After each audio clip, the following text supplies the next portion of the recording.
તારે ઘેર વીજળી દીવા, મારે અંધારા પીવા. ગુજરાતના 202 MP અને MLA પાસે કુલ 15,000 વીઘા જમીન છે, તો બીજી બાજુ 68 લાખ જેટલા એવા ખેતમજૂરો છે જેમની પાસે જમીનનો એક ટુકડો પણ નથી. વાત કરું માથા પરના છતની, તો એક બાજુ આપણા ગુજરાતમાં 1.44 લાખ લોકો સંપૂર્ણપણે બેઘર છે, જ્યારે બીજી બાજુ આપણા આદરણીય ધારાસભ્યો અને સાંસદો પાસે 768 જેટલા ઘર અને દુકાનો છે, જેની બજાર કિંમત અંદાજે 1400 કરોડ રૂપિયા થાય છે.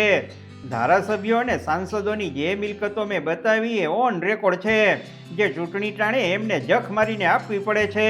બાકી ઓફ ધ રેકોર્ડ કેટલી મિલકત છે એ તો રાજા રામ જાણે. દાખલો શોધવા તમારે બહુ મહેનત નહીં કરવી પડે, કારણ કે તાજેતરમાં જ ગુજરાતના ભાજપના સિનિયર નેતા અને ઈડરના વર્તમાન ધારાસભ્ય રમણલાલ વોરાએ બોગસ દસ્તાવેજોનો ઉપયોગ કરીને કરોડોની જમીન ખરીદી છે. જવા દો ને ભાઈ, સફેદ કપડાવાળા નેતાઓની મિલકતની સરખામણી ગરીબ જનતાની દરિદ્રતા સાથે કરવી એ ત્રાજવામાં દેડકાનું વજન કરવા જેટલું કઠણ કામ છે. નેતાઓએ એકરોના એકર જમીનો શું કામ લીધી છે? શું તેમને આ જમીનમાં હળ હાંકીને ખેતી કરવી છે? એક નેતો કે નેતી એવા નથી કે પરોળીએ ઉઠીને ગદબ વાળવા જાય. તેમના માટે સસ્તા ભાવે લીધેલી આ જમીન 8 ગણા પૈસા કરી આપે છે, એટલે તેઓ જથ્થાબંધ મોઢે 1 નંબર કે મોટા ભાગે 2 નંબરના પૈસા જમીનમાં રોકે છે. આંકડાની માંડીને વાત કરું તો ગુજરાતના ધારાસભ્યો અને સાંસદોએ જમીનમાં જે તે સમયે રૂપિયા 315 કરોડનું રોકાણ કર્યું હતું, એની હાલમાં કિંમત રૂપિયા 3000 કરોડ થઈ ગઈ છે. નેતાઓએ જે તે સમયે ચૂંટણીમાં કરેલા સોગંદનામામાં 15,000 વીઘાની કુલ કિંમત 1,994 કરોડ દર્શાવી હતી. સરકારી ખાનગી ક્ષેત્રના નિષ્ણાતોનું માનવું છે કે આ જમીનની હાલની બજાર કિંમત અત્યારે 8 ને 10 ગણી થઈ ગઈ છે. કાકા, અમે ફોન કરીએ ત્યારે અમારો સાંસદ કે ધારાસભ્ય ફોન નથી ઉપાડતો. ક્યાંથી ઉપાડે? બિચારાને એની જમીનનો વહીવટ કરવો કે તમારા ફોનનો જવાબ આપવો. દેણામાં આવી ગયા હોય, બીમારીનો ભોગ બન્યા હોય, કે કુદરતી આપદા આવી પડી હોય અને જમીન કે દુકાન વેચી નાખવી પડી હોય, એવા અસંખ્ય મધ્યમવર્ગી પરિવારો પાસે રહેવા માટે કાચું ઝૂંપડું નથી બચ્યું. જ્યારે આ ખાદીધારી નેતાઓ પાસે મકાનો અને દુકાનોનો કુલ એરિયો ગણવા જાવ તો 31 લાખ ચોરસ ફૂટ જેટલો થવા જાય છે. આત્મનિર્ભર ગુજરાતની આ વરવી કહાની કોને કહેવા જાવી? સૌથી વધુ જમીન ધરાવતા ટોપ 5 નેતાઓમાં જયંતિ પટેલ પહેલા નંબરે પલોઠી વાળીને બેઠા છે. તેમની પાસે કુલ 190 વીઘા જમીન છે, જેની કિંમત 444 કરોડ થાય છે. બીજા નંબરે બાબુભાઈ દેસાઈ આવે છે. ખેડ ખેતરને પાણીની કહેવત સમજી ચૂકેલા બાબુભાઈ પાસે કુલ 189 વીઘા જમીન છે. જો તેઓ આ જમીન અત્યારે વેચી નાખે તો તેમને દાંત કાઢતા કાઢતા 165 કરોડ રૂપિયા મળી જાય. 1, 2 ને 3 કરી નાખતા રમેશભાઈ ટીલાડાનો ત્રીજો નંબર આવે છે. તેઓ 155 વીઘા જમીનના માલિક છે, જેની કિંમતનો આંકડો માંડો તો 151 કરોડ રૂપિયા થાય. નંબર 4, પબુભા માણેક.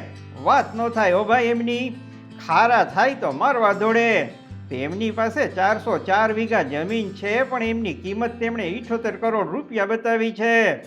જમીનની કિંમતની દ્રષ્ટિએ રાજેશ શુક્લાનો 5મો નંબર આવે છે. તેમની પાસે 109 વીઘા જમીન છે, જેની કિંમત 75 કરોડ રૂપિયા થાય છે. ભાઈ, આ બધાની કિંમતના તાજા આંકડા હવે આપણને ક્યારે જાણવા મળે? બીજી ચૂંટણી આવે ત્યારે. હવે જરા એક ડગલું આગળ વધીને વાત કરીએ. ગુજરાતમાં રાજ્ય સરકારના 26 મંત્રીઓ છે. તેમાં મુખ્યમંત્રી સહિત કેબિનેટ અને રાજ્ય કક્ષાના 22 મંત્રીઓના જમીનની બજાર કિંમત અંદાજે 70 કરોડ રૂપિયાથી વધુ થાય છે. 4 મંત્રીઓ પાસે જમીન નથી. જમીન નથી? નવાઈ લાગીને, પણ એમની પાસે બીજું ઘણું બધું છે. અને વળી આજે જમીન નથી તો કાલે લઈ લેશે. ગુજરાતમાંથી કેન્દ્રના 6 મંત્રીઓ છે. તેમની પાસે 30 કરોડની જમીન છે. બોલો, છે તમારી પાસે માહિતી કે તેઓ મંત્રી બન્યા પછી તેમની જમીનમાં કેટલો વધારો થયો? હોય તો તમારી ગણતરી વિદ્વાન માણસોમાં થશે. વાળ ચીવડા ગળે એનો એક તાજો અને શરમજનક નમૂનો એટલે રમણલાલ વોરાનું જમીન કૌભાંડ.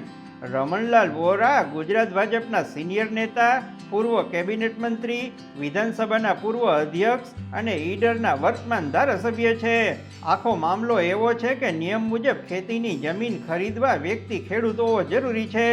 પણ આ નેતા અને તેમનો પરિવાર ખેડૂત ન હોવા છતાં તેમણે રમણલાલ ઈશ્વરભાઈ પટેલ નામના એક સાચા ખેડૂતના પ્રમાણપત્રમાંથી અટક ઉડાવી દીધી. માત્ર રમણ ઈશ્વર નામનો ઉપયોગ કરી ખોટા દસ્તાવેજો બનાવ્યા. આ બોગસ દસ્તાવેજોના આધારે તેમણે સાબરકાંઠાના દાવડ ગામમાં 7.3 એકર જમીન પત્ની કુસુમબેન અને પૌત્ર સુહાગ તથા ભૂષણ વોરાના નામે ખરીદી લીધી. છાપામાં ભોપાળું છતું થયા પછી મામલતદાર પૂજા જોશી દ્વારા તેમને વારંવાર સમન્સ અપાયા, છતાં તેઓ હાજર ન રહ્યા અને 300% દંડ પણ ન ભર્યો. આખરે જુલાઈ 2026માં આ જમીન જપ્ત કરી શ્રી સરકાર કરવાનો ઐતિહાસિક હુકમ થયો. આ ઉપરાંત રમણલાલ વોરા સામે છેતરપિંડી બદલ FIR નોંધાવવાનો પણ સ્પષ્ટ આદેશ કરવામાં આવ્યો છે. રમણલાલ વોરા ઉપર પાલેજ ગામમાં પણ 3.5 એકર ખેતીની જમીન ખરીદી હોવાનો ધડાકો થયો છે. આ પ્રકરણમાં હવે શું થશે? જેમ મને સવાલ થાય છે એમ તમને પણ સવાલ થયો હશે. જવાબ તમે પણ જાણો છો ને હું પણ જાણું છું. દુઃખની વાત એ છે કે રમણભાઈ વોરા જેવા સન્માન્ય નેતાએ આવું કર્યું, પણ આનંદની વાત એ છે કે આવા વગદાર રાજકારણી ઉપર પણ કાર્યવાહી તો થઈ. બસ હવે આગે ગોરખ જાગે. સામાન્ય જનતા અને નેતાઓની મિલકતમાં માત્ર જમીન બાબતે જ અસમાનતા નથી, પણ ધંધા અને રોજગારની પરિસ્થિતિમાં પણ બહુ મોટું અંતર છે. એક તરફ ગુજરાતમાં લાખો નાના અને મધ્યમ કદના વેપારીઓ એવા છે જેઓ આખી જિંદગી ભાડાની દુકાનોમાં ધંધો ચલાવે છે. કોમર્શિયલ રિયલ એસ્ટેટ માર્કેટના વલણો મુજબ કપડાની દુકાનોવાળા કે કરિયાણાવાળા આખી જિંદગી હપ્તા અને ભાડા ભરીને અડધા થઈ જાય છે, પણ પોતાની દુકાન ખરીદી શકતા નથી. જ્યારે બીજી તરફ નેતાઓએ માત્ર પોતાના જ નહીં પણ પરિવારના નામે પણ પ્રોપર્ટીઓના ઢગલા કરી દીધા છે. નેતાઓની પત્ની અને સંતાનોના નામે 1204 કરોડથી વધુની કિંમતની જમીનો છે. કુલ જમીનમાંથી 28% જમીન એટલે કે 4193 વીઘા જમીન તો સીધી જીવનસાથી, સંતાનો અને HUFના નામે કરી દેવામાં આવી છે.